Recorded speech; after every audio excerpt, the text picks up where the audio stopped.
अस्सलाम वालेकुम एवरीबॉडी। आज 15 जून 2020 है और आज के लिए हमने रीडिंग के लिए सिलेक्ट किया है पाकिस्तानी रेसिज्म के नाम से।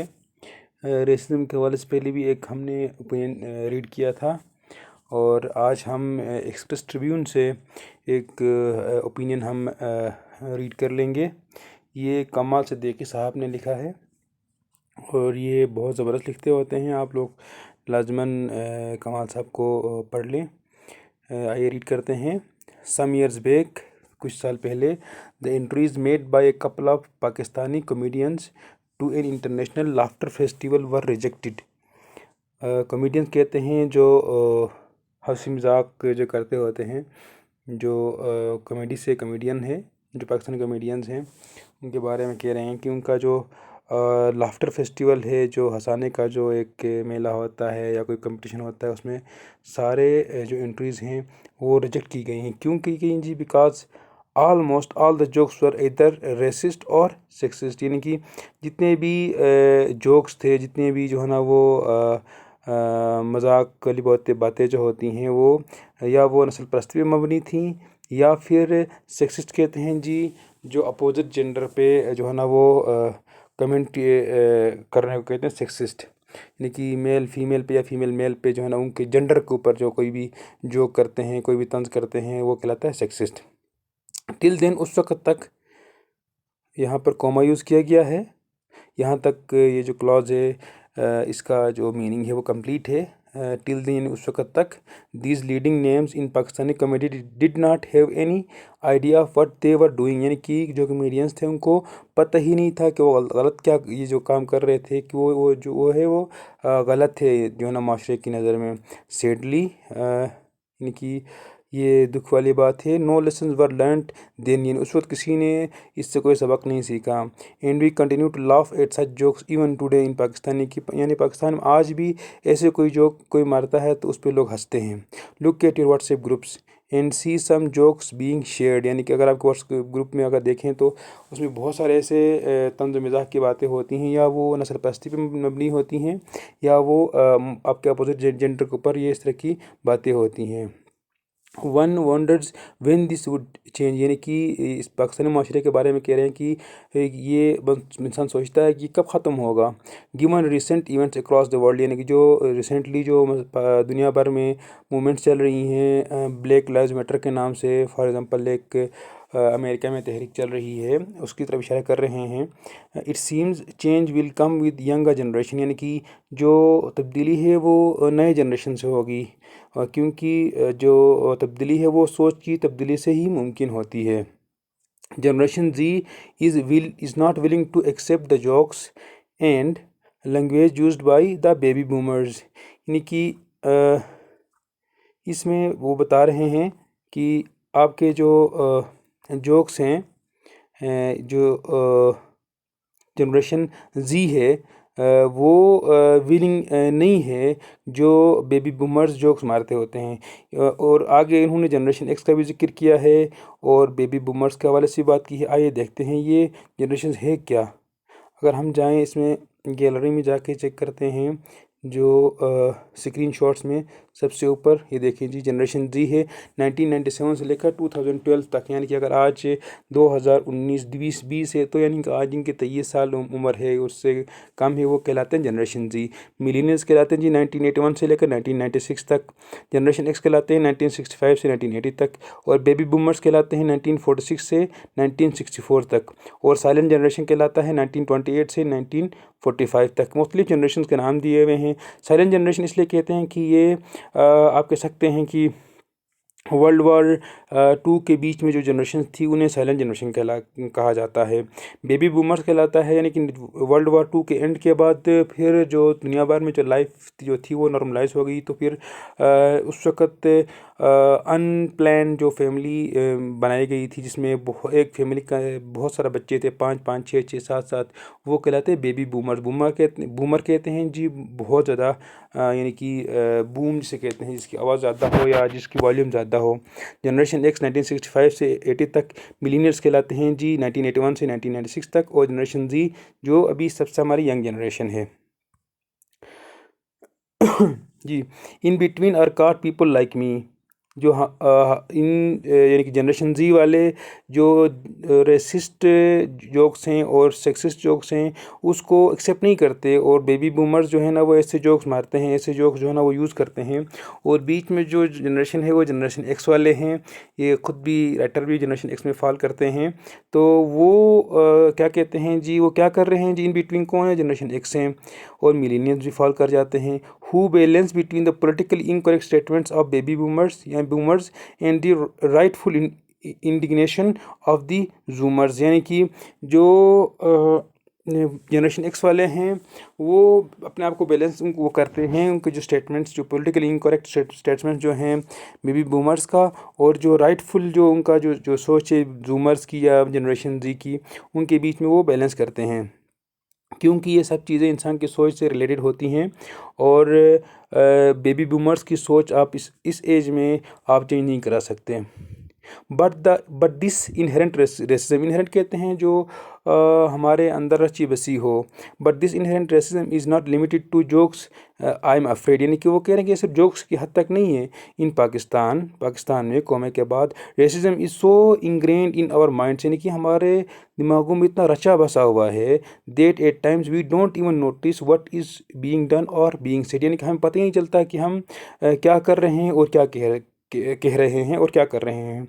द टर्म गोरा चिट्टा, यानी कि फॉर एग्जांपल कोई बंदा है, ये उर्दू वर्ड है गोरा चिट्टा, यानी कि द टर्म गोरा चिट्टा इन सुर्ख सफ़ेद are almost always used in positive sense, यानी कि अगर कोई बंदा है वो गोरा चिट्टा है, सफ़ेद है, सुर्ख है, तो इसको एक एज ए पॉजिटिव एक एट्रीब्यूट लिया जाता है। और इसके मुकाबले में काला भुजंग है, ये भी एक टर्म यूज़ करते हैं, एक स्लैंग है।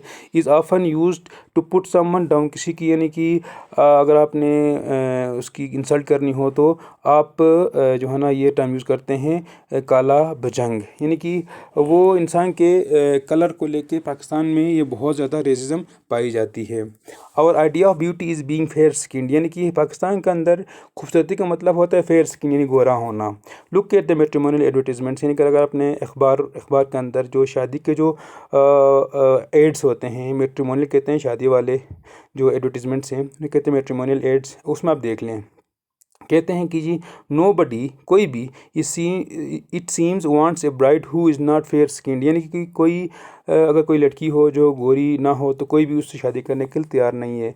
Hence the $multi-million skin whitening industry, यानी कहते हैं कि इसी हमारे एटीट्यूड की वजह से, इसी हमारी सोच की वजह से $multi-million जो हमारी जो जिल्द को वाइट करने वाली क्रीम्स हैं मुख्तलिफ ब्रांड्स की, वो वजूद में आती हैं। वो हमारी इस सोच पे, हमारी साइकी पे वो कैश इन करते हैं।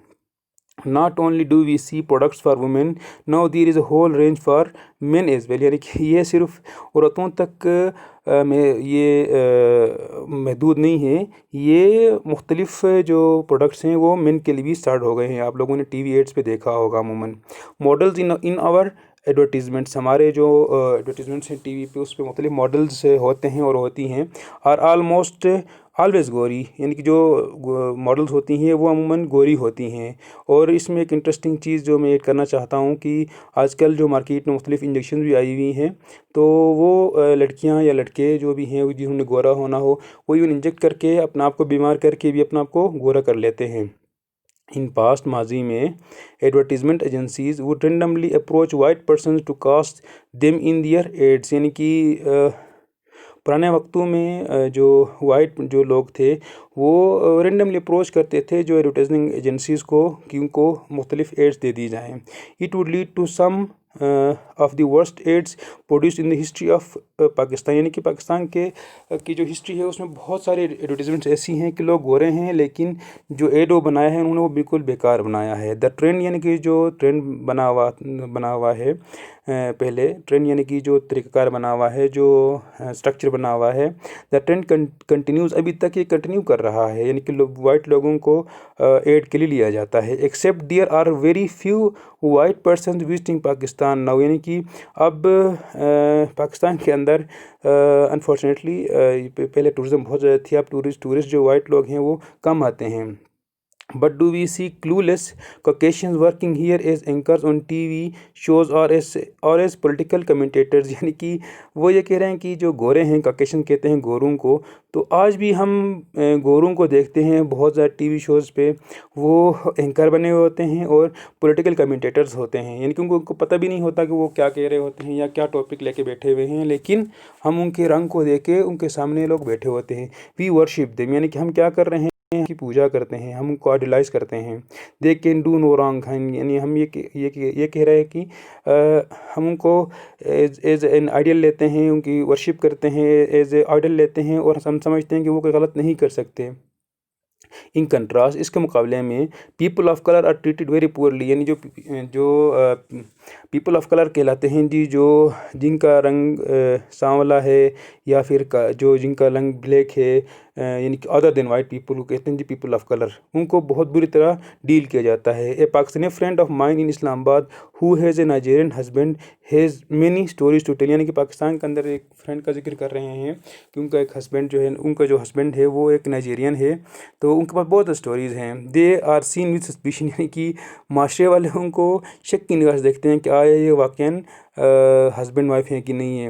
Another friend in Lahore whose husband is Chinese Australian is not spared, यानी कि जो एक और दोस्त हैं उनका, वो बता रहे हैं कि लाहौर में हैं, उनके हस्बैंड जो है ना वो चाइनीज़ ऑस्ट्रेलियन है, जो चाइनीज़ ओरिजिन के हैं, तो उनको भी नहीं बख्शते, उनके बारे में भी लोग शक की निगाह से देखते हैं कि यार ये कैसे हो सकता है कि एक पाकिस्तानी लड़की चाइनीज़ से या अफ्रीकन से शादी कर ले, या कैसे हो सकता है कि पाकिस्तानी लड़का चाइनीज़ से या अफ्रीकन से किसी से शादी कर ले। कमेंट्स आर पास्ट, यानी कि जुगतें मारी जाती हैं, बातें की जाती हैं। There is no end to the jokes, यानी कि कोई जोक्स की कोई कमी नहीं है, लोग जोक्स मारते रहते हैं। वी यूज़ डेरोगेटरी कहते हैं जी किसी की यानी कि तजलील करना, किसी के बारे में कोई नेगेटिव बात करना। We use derogatory terms without even realizing what we are doing, यानी कि हम बहुत ज़्यादा नेगेटिव बातें यूज़ करते हैं बग़ैर हम समझे कि हम लोग क्या कह रहे हैं।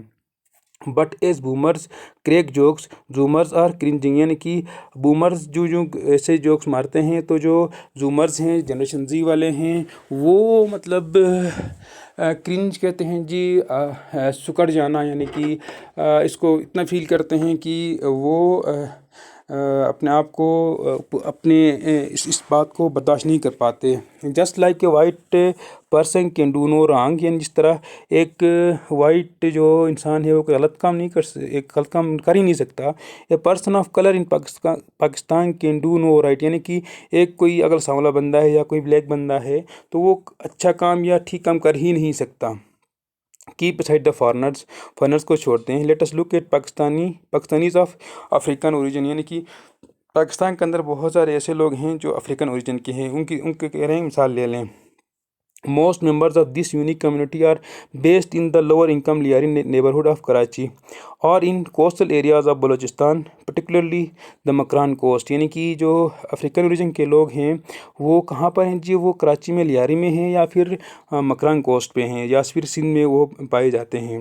उनके लिए जो मखसूस टर्म यूज़ करते हैं शीदीज़ कहते हैं, फॉर एग्ज़ाम्पल उनकी तरफ ये रेफ़र कर रहे हैं। Hence they are also called Makrani, यानी कि जो मकरान के लोग हैं उन्हें मकरानी कहते हैं, जो अफ्रीकन ओरिजिन के लोग हैं। The first time I saw a member of the community was when there was an African dance number at a variety show that I attended in my college, यानी कि पहली दफ़ा उन्होंने कॉलेज में ऐसे एक बंदे को देखा था। The performers were made to dress up in African clothes but dance in Urdu numbers, यानी कि वो उनकी ड्रेसिंग जो थी अफ्रीकन थी लेकिन वो उर्दू गानों पे वो नाच रहे थे। नंबर्स यानी कि उर्दू नंबर्स मीन्स कि उर्दू गाने कह सकते हैं आप। इट लुक बिज़ार, यानी कि ये हैरान कर देने वाली बात थी। बिज़ार कहते हैं ये हैरान कर देने वाली बात को। The only thing that save the day was their enthusiasm, यानी कि उनका जो इंथुजियाज्म था उन लोगों का जो डांस कर रहे थे उसकी वजह से, यानी कि वो शो कामयाब रह गया। The community continues to be put down, यानी कि पुट डाउन कहते हैं जी उनको मायूस करना या उनको जो है ना कमतर रखना। Most live in the poverty like condition. Maximum जो लोग हैं वो गुर्बत के जो कंडीशंस हैं उसमें वो लोग रह रहे हैं। While they are known for their excellence in sports and in performing arts, यानी कि वो बहुत ज़्यादा यानी कि स्पोर्ट्स में आगे होते हैं। फॉर एग्जांपल बॉक्सिंग है वो उसमें बहुत ज़्यादा तेज़ हैं, या दूसरे एथलेटिक्स हैं, रनिंग है उसमें बहुत ज़्यादा आगे होते हैं। परफॉर्मिंग आर्ट्स हैं, ड्रामाज हो गया, मूवीज़ हो गई, उसमें वो बहुत आगे हैं। Little opportunities are given to them to prove themselves, यानी कि आम जो एक्टर्स हैं या आम एथलीट्स हैं उनके मुकाबले में उनको बहुत कम चांस दिया जाता है। While we are quick to protest against discrimination, discrimination कहते हैं जी किसी के साथ ज़्यादती करना, डिस्क्रिमिनेट करना। In the west Africa, west कहते हैं जी यूरोप या अमेरिकाज़ को, तो वहाँ पर कोई डिस्क्रिमिनेशन की जाए तो हम लोग पाकिस्तानी या कोई भी ईस्ट साइड के लोग हैं हम लोग बहुत ज़्यादा प्रोटेस्ट करते हैं कि ये इंसाफ नहीं हो रहा। Our treatment of Pakistanis of African origin is worse, यानी कि जितना वो वेस्ट में वो डिस्क्रिमिनेट कर रहे हैं उससे ज़्यादा हम लोग पाकिस्तान में ऐसे लोगों को डिस्क्रिमिनेट करते हैं। One of my heroes from this community is Tanzila Habiba Kamrani. ये एक आई थिंक सिंध असम्बली में अफ्रीकन ओरिजिन की एक खातून है, उनको रेफ़र कर रहे हैं। वो कह रहे हैं कि ये मेरी हीरो हैं। A member of this Sindh provincial assembly, जो सिंध प्रोविंशियल असम्बली है उसकी वो मेंबर भी हैं।